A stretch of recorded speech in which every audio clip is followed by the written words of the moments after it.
Morning in Toronto starts quiet and cold, while gas prices are set to jump.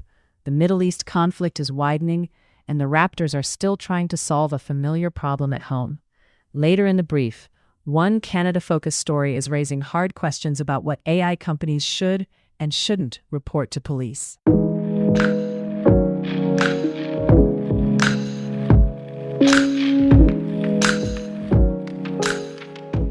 Toronto weather first.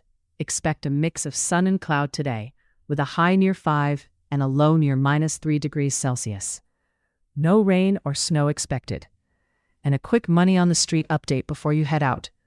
Drivers in the GTA are being told to expect a noticeable bump at the pumps. The projection is about a 6-cent rise in regular gas today, with diesel up sharply as well, linked to oil market jitters as conflict disrupts shipping routes in the Middle East.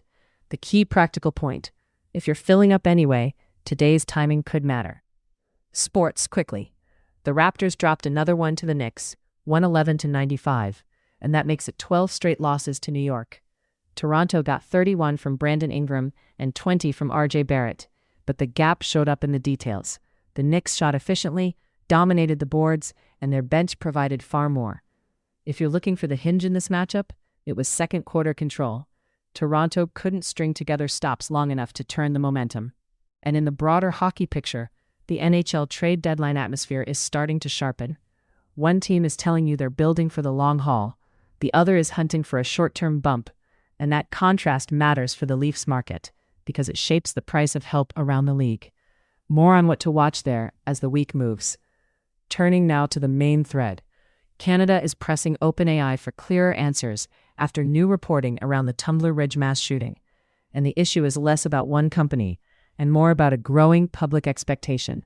When an AI system spots troubling behavior, what happens next and who gets told? Here's what's known from the reporting.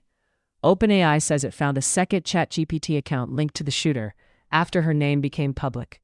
The company had previously banned an account in June 2025 for posts about gun violence, but at the time it did not notify police because OpenAI says the activity didn't meet its internal threshold for imminent and credible planning of violence. After the shooting, OpenAI says it provided information to the RCMP and that the second account was flagged to police once discovered. The company is also describing changes it says it's making now, updating referral policies, bringing in mental health and behavioral experts for difficult cases, improving detection for repeat violators, and setting up a direct point of contact with Canadian law enforcement.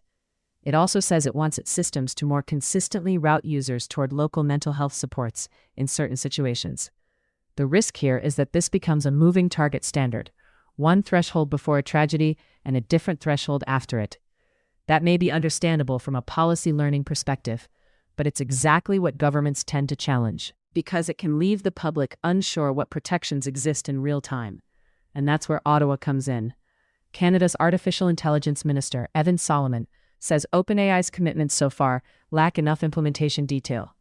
He plans to meet with CEO Sam Altman and is signaling that regulatory options are on the table, potentially including legislation aimed at chatbots or updates through privacy, data, or online harms rules.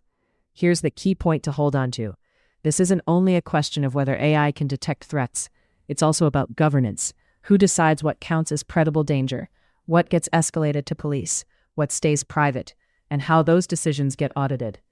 Mid-brief, it's worth connecting this to another story running in the background today. Security agencies in Canada are already warning that global tensions can increase the risk of extremist or hate-motivated incidents, even without a specific imminent threat. When you put those two together, heightened geopolitical stress and fast-moving digital tools, the pressure grows for clear, consistent protocols that don't depend on hindsight. Two quick context signals before we wrap. First, internationally, Canada is reacting cautiously to the rapidly escalating conflict involving U.S.-Israeli strikes on Iran and Iranian retaliation across the region. Ottawa's messaging is emphasizing diplomacy and consular support, and Canadian officials say Canada wasn't involved militarily. The practical spillover you're likely to feel most immediately is still energy prices, especially if shipping disruptions around the Strait of Hormuz persist. Second, on the Canadian economic front, Statistics Canada is reporting foreign direct investment into Canada at about $96.8 billion last year, near a two-decade high. Economists are urging caution on the headline number, pointing out that the mix matters: which sectors, what type of deals, and whether it's long-term productive investment or primarily acquisitions. Now, the resolution and what to watch next. On gas prices, watch Thursday's move.